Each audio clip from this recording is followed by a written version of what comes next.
Good afternoon, everyone, and welcome to the Lunch and Learn series put on by the Chicago Asthma Consortium. It's really great to see you all here. I just have a couple of things that we'll talk about before we pass it over to today's speaker. The first one is you'll notice when you come in that your microphones and your video are off by default, and we just ask that you keep yourself muted and your video hidden throughout the presentation today. We'll have an opportunity for people to ask questions, but you won't need to unmute yourself to do that. You can always introduce yourself in the chat and make sure that people know that you're here. And of course, we always have a couple of folks who get talking about something in the chat. So by all means, that's there for your benefit. Um, I'm Matt Seamer. I'm the Executive Director of Mobile Care Chicago. We have 3 asthma and allergy clinics that travel around the city of Chicago and into the suburban areas, including Lake County. I'm also the president of the board of the Chicago Asthma Consortium. Um, and In that capacity, I sit on the Professional Development Committee, which puts on the forums like the one that we're doing today. So it's my pleasure to serve on the board of directors, and we'll talk a little bit more about that in one of the slides a little later on. For today's schedule, we'll do just a very brief welcome and speaker introduction, just a couple of housekeeping slides, and then we'll have Dr. Imayama give a presentation, and then we'll have a time, as I said, for question and answer. And then we'll try to close promptly at 12:30. And in terms of housekeeping stuff, before we get started, I just wanted to introduce our new executive director here at the Chicago Asthma Consortium, Rochelle. Rochelle joined us just last month, and her background is in research and community work and coalition building. So we're incredibly excited to have Rochelle here and sort of leading the efforts at CAC. And you'll see quite a lot more from her just in terms of emails and also just participating in community events around the city. So welcome, Rochelle. Really great to get to work with you, and really glad to introduce you to everybody here.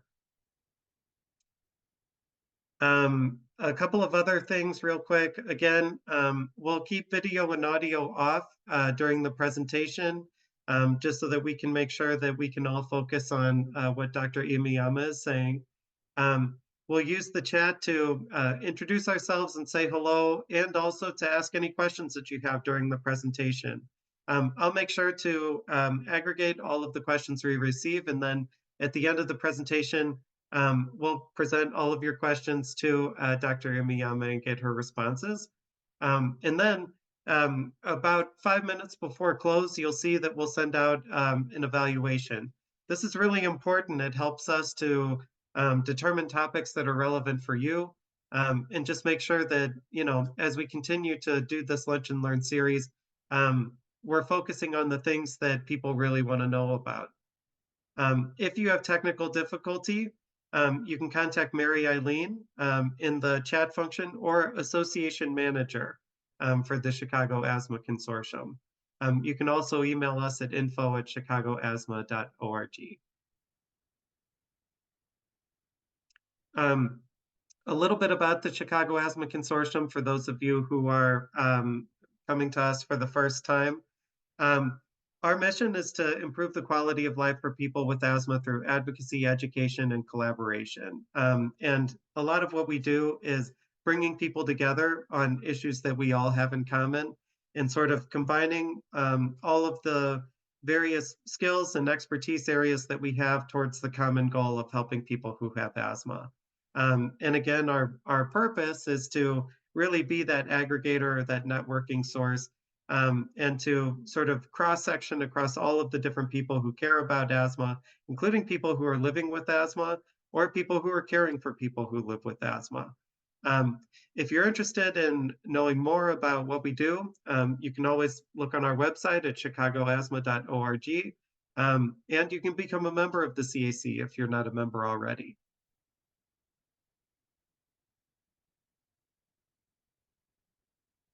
And then in terms of ways you can help, CAC is a volunteer-led organization. So all of us who are on the board of directors are volunteers, and all of our committees, which work on various topics that intersect with folks who have asthma or asthma-related research, is all done through volunteerism. So our committees are the Community Advisory Board, the Community Engagement Committee, fundraising, membership, professional development, and schools. And through all of those different efforts, we invite people to join us and help us to achieve the goal of making a city that's safe for people who have asthma, and also policies that favor people who have lung disease and make sure that they get the resources they need. Um, we also are doing a sort of open recruitment for our board of directors. So if you're interested in serving on a board position for the Chicago Asthma Consortium and determining the sort of strategic direction of our organization, we would welcome your input. And you can learn more about our application process by contacting us at info@chicagoasthma.org. And with that, I am really excited to introduce our presenter for today, Dr. Ikuyo Imayama. Dr. Imayama practices in the Division of Pulmonary, Critical Care, Sleep, and Allergy at UI Health. Her clinical interest includes sleep apnea, obesity, and heart-lung function interaction. Her goal is to assist each patient with finding treatment regimens that fit their needs. Dr. Imayama received a medical degree from Kyushu University in Japan and completed research training in Canada and in the United States. And with that, it's my pleasure to introduce and welcome Dr. Imayama and her presentation.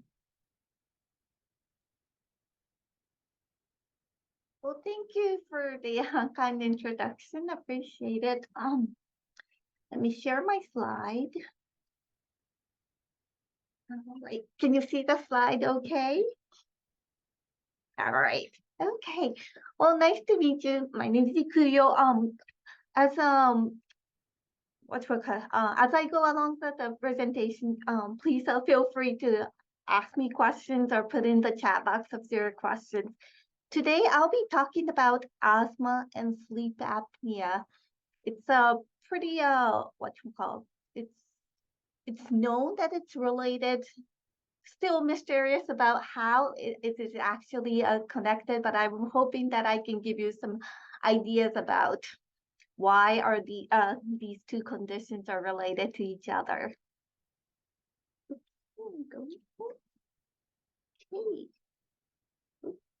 Here we go.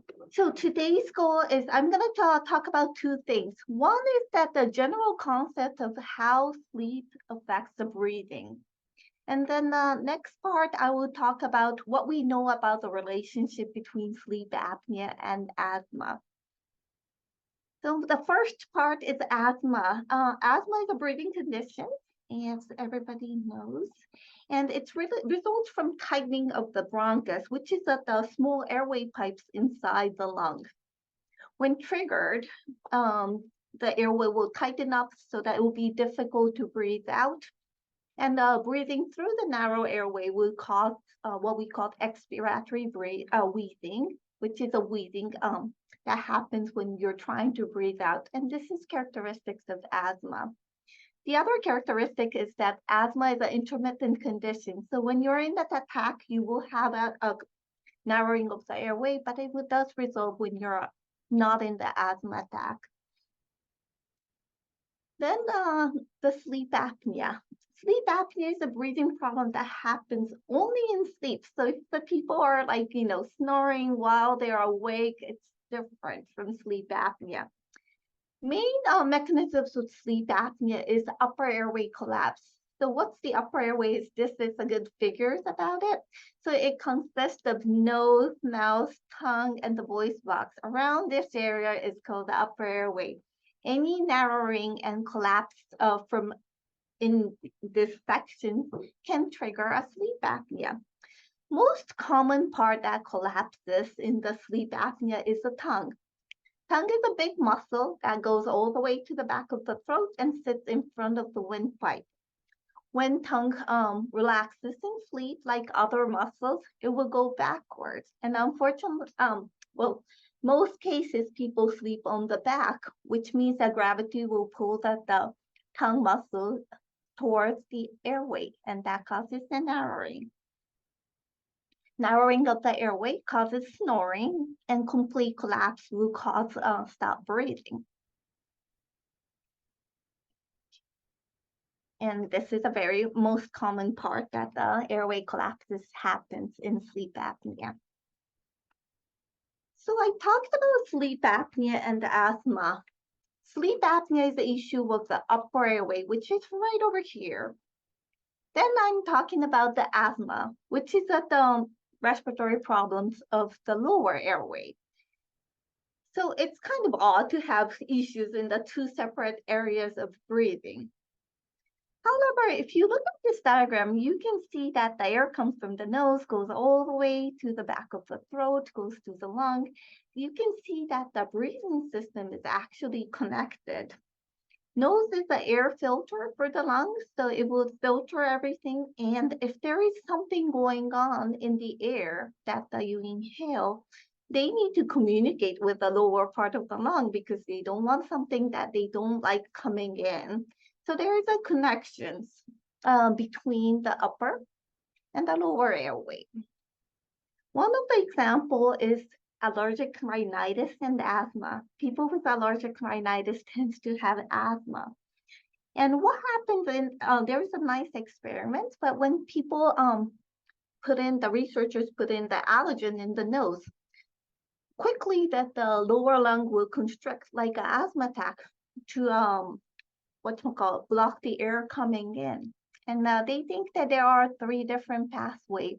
One is the nerve related, where when the nose senses something that they don't like, the nerve will quickly communicate and closes the windpipes in the lower lung. The other is regular drainage. When there is something in the nose, the secretion happens and it will spill into the lower lung. And the last thing is that the nose has a lot of blood vessels, and any kind of allergen will get into the blood vessel, and through the blood vessels, it can communicate to the lungs saying like, hey, there is something that's not, comfortable coming in. So with this, I think I convinced you that there is a good connection between the upper and the lower airways.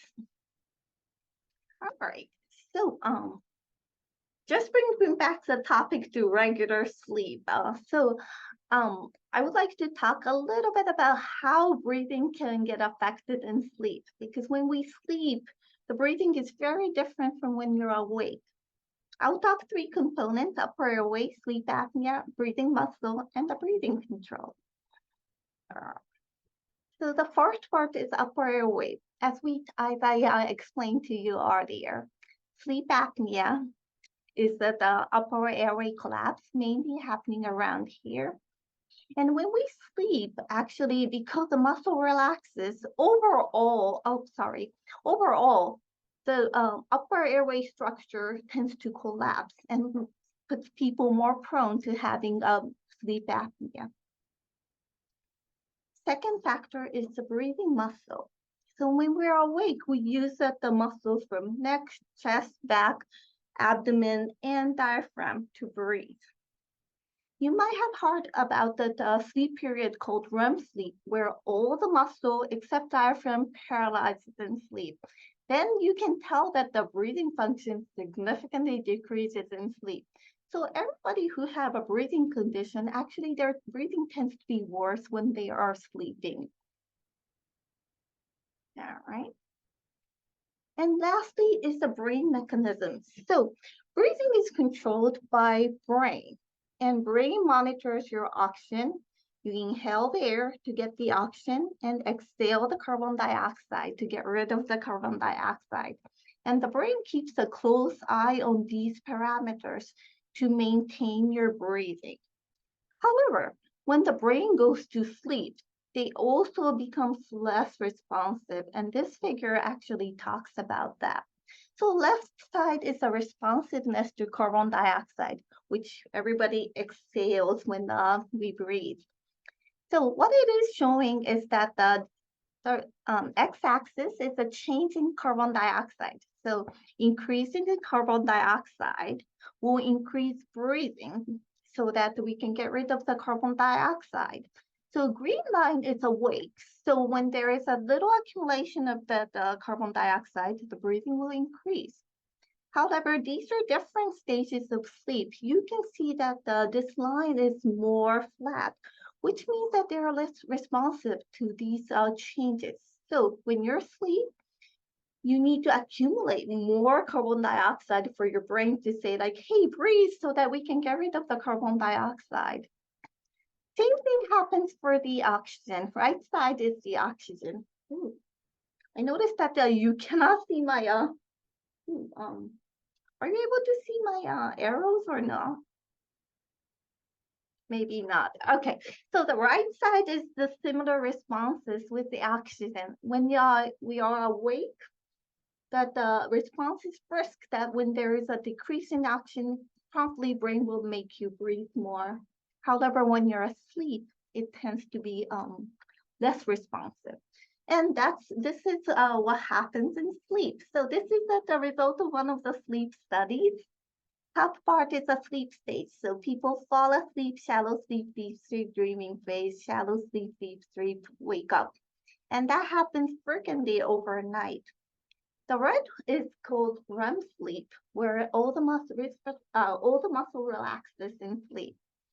The bottom part is the oxygen saturation. As you can see, especially when you're in the REM part of the sleep, you see significant fluctuation in oxygen. And that's what we're talking about, people being more prone to breathing issues in sleep because of the less regulation, less muscle to help you with the breathing. So in summary, during the sleep, everybody's more prone to having upper airway collapse of sleep apnea and having more breathing issues. So having said that, how is the asthma and sleep apnea related? As I said, if you have a breathing issues, you tend to have, more breathing issues in sleep. That's part of the reasons why the sleep apnea is more prevalent in asthma. However, there are a lot more different reasons. So I will try to entangle that. So next part, I will focus on asthma and sleep apnea relationship. It's not quite yet established how the sleep apnea and asthma is related, but there are a couple of theories. The first question is it chicken or egg? We still don't know exactly, does asthma come first or the sleep apnea come second? However, there seems like there is a relationship both ways. So there are some theories about direct effects and indirect effects of how asthma and sleep apnea are related. First part, I will talk about direct effects. So direct effects are fluctuating oxygen level, because what happens with a low oxygen? It will produce oxidative state stress, which is a kind of inflammatory reaction caused by a low oxygen level. And that can irritate the surface of the airway, causing more narrowing of the airway and also triggering the asthma. That's one theory behind. The other is when you try to breathe, when your upper airways collapse, you try to kind of, try to suck up the air a lot. With that, you will cause more acid reflux, and spilling of the acid into the airway will cause more inflammation and cause people to wake up frequently.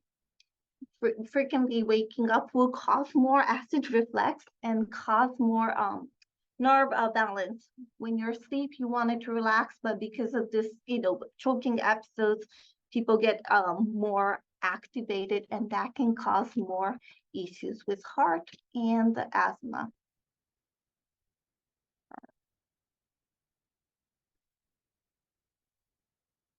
Oh, this part I wanted to talk about how your esophagus and your airways are connected to each other. So when there is a blockage right over here, you try to suck up the air and accidentally will suck up a lot of acid from the stomach as well.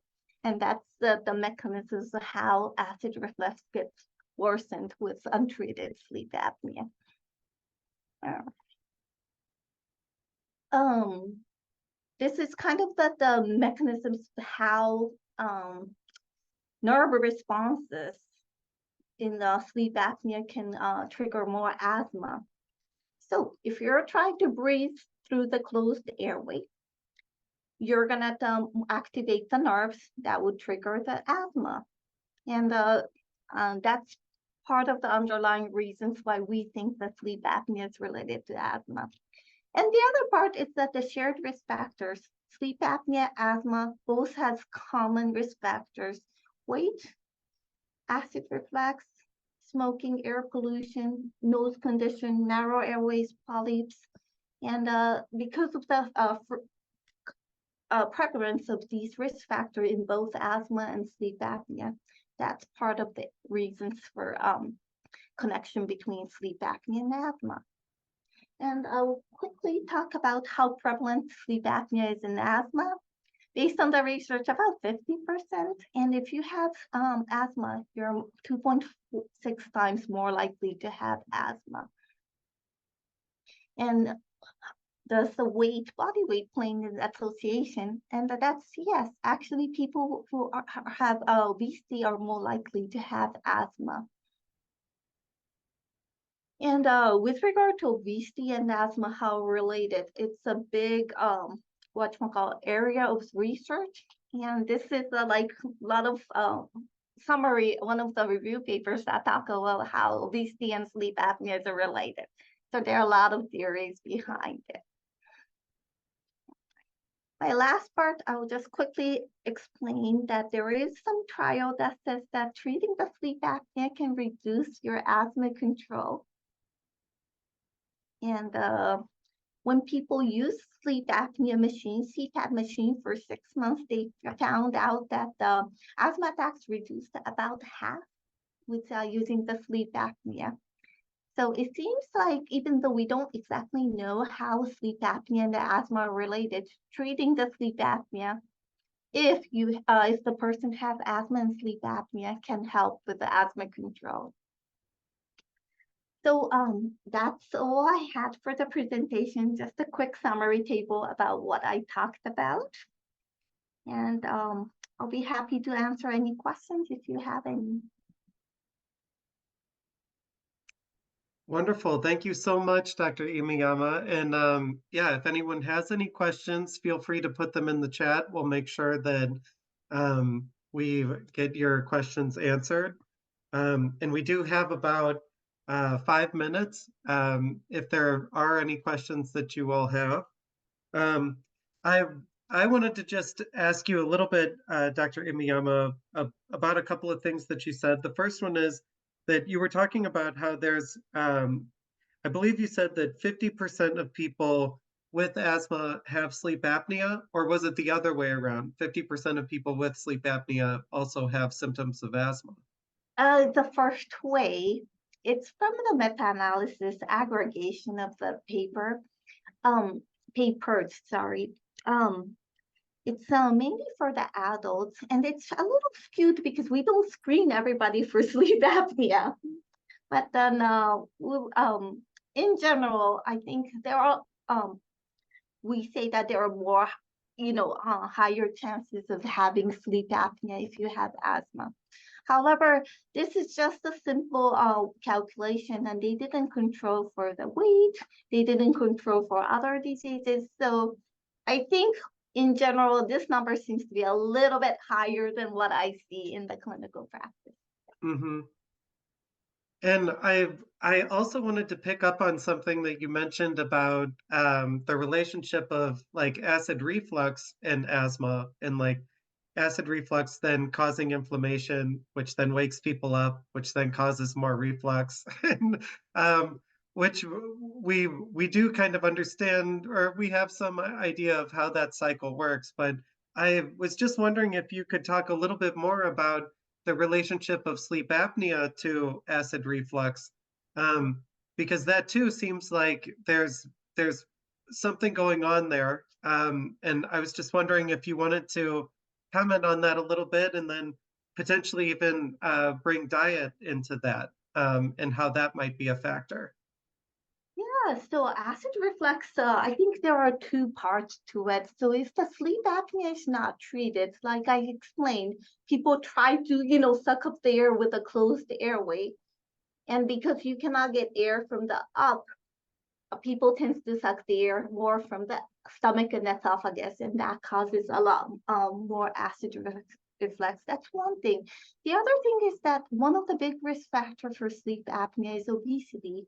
And unfortunately, when the stomach gets bigger and starts to push things, um, acid reflux happens more often. So there are two components to it. Sleep apnea itself is triggering it, but the other part is that shared risk factor. Obesity is a risk factor for having acid reflux as well. Thank you. And we have a question from Denise here in the chat, who asks, the child or adult who has a or who is a chronic snorer, are they more likely to have sleep apnea? Yeah, good question. So snoring and sleep apneas are kind of, unless you do the sleep study, you cannot differentiate between snoring and sleep apnea because snoring is a symptom of sleep apnea. However, simple snoring doesn't necessarily mean that they have sleep apnea. So that's the part that you cannot what to say untangle.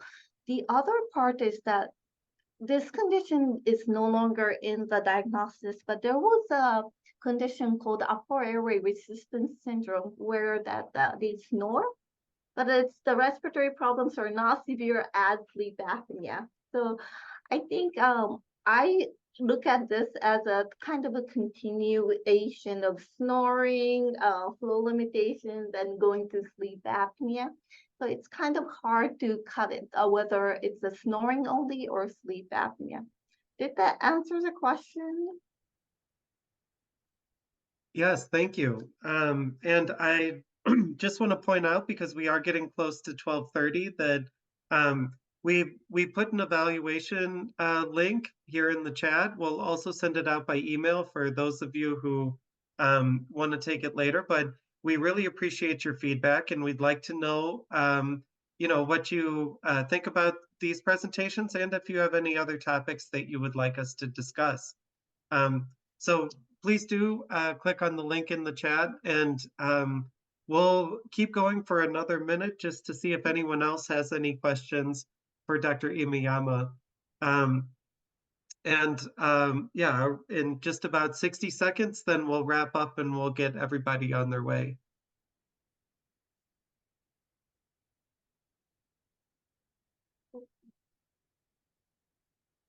All right. Well, it looks like we don't have any other questions in the chat. So again, thank you all so much for joining us here. Thank you, Dr. Imayama, for your presentation. I am really looking forward to hearing more about this topic, and I appreciate you sharing with us.